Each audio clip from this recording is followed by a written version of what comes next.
যেহেতু আমি যোৱাবাৰ আমি যেতিয়া গোটেই অসমৰ লগত আমাৰ বৰগুলটো যেতিয়া গৰাখহনীয়া হৈছিল তেতিয়া বানপানীৰ সময়ত এইটো ৰাস্তা একেবাৰে জলজীৰ্ণ আছিল।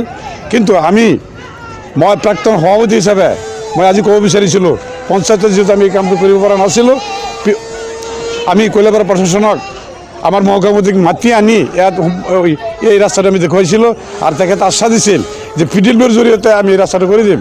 কিন্তু আজিলৈকে এইটো কৰা নাই। গতিকে আমি খুব দুঃখিত হ'লোঁ।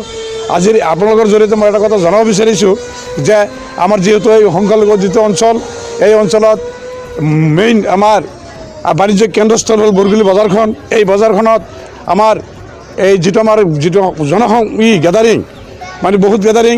আৰু আজি চাওক আমাৰ এই মাত্ৰ 4-5 দিন আছে আমাৰ ঈদৰ এইটো অৱস্থাৰ মধ্যে আমাৰ বৰগুলি বজাৰত এইটো অৱস্থা হৈছে।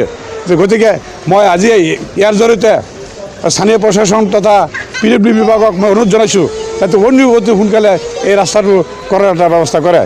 যিহেতু পঞ্চায়তৰ ফালৰ পৰা এইটো কৰাৰ কোনো ব্যৱস্থা নাছিল, আমি বহুতবাৰ চেষ্টা কৰিছিলোঁ, কিন্তু PW আমাক বাধা দিছিল। যিহেতু ইয়াত এইটো এটা PW ৰাস্তা আৰু 2 চাইডৰ ড্ৰেইনৰ কাৰণে আমি বহুতবাৰ কৈছিলোঁ, কিন্তু কৰি নিদিলে। গতিকে মই আজি ইয়াৰ জৰিয়তে নগাঁও PW বিভাগ তথা কৈলাপাৰা মহকুমাৰ অন্তৰ্গত PW বিভাগক মই অনুৰোধ জনাইছোঁ যাতে অতি সোনকালে আমাৰ এই ৰাস্তাটোৰ এইটো যিটো আমাৰ দুৰৱস্থা এইটো যাতে নাইকিয়া কৰি দিয়ে। এইটো মোৰ আজি ক'বলগীয়া।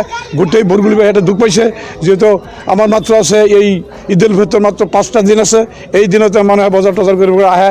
যিহেতু আমি দৰিদ্ৰ সীমাৰ ঘৰৰ তলৰ মানুহখিনি ইয়াত বেছি থাকোঁ, টাউন চহৰত আমি যাব নোৱাৰোঁ।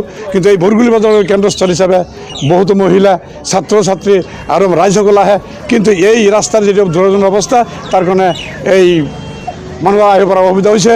আজি ব্যৱসায়ী সন্থা যিসকল এই ঈদৰ যিটো বেচা কিনা কৰিব বুলি ভাবিছিল, কিন্তু এই ৰাস্তাৰ কাৰণে বেচা কিনা কৰিব পৰা নাই। গতিকে আজি মই আপোনালোকৰ জৰিয়তে মই অসম চৰকাৰৰ PW বিভাগক মই অনুৰোধ জনাইছোঁ যাতে অতি সোনকালে আমাৰ এই ৰাস্তাৰ ব্যৱস্থা কৰি দিয়ে। এইখিনি মোক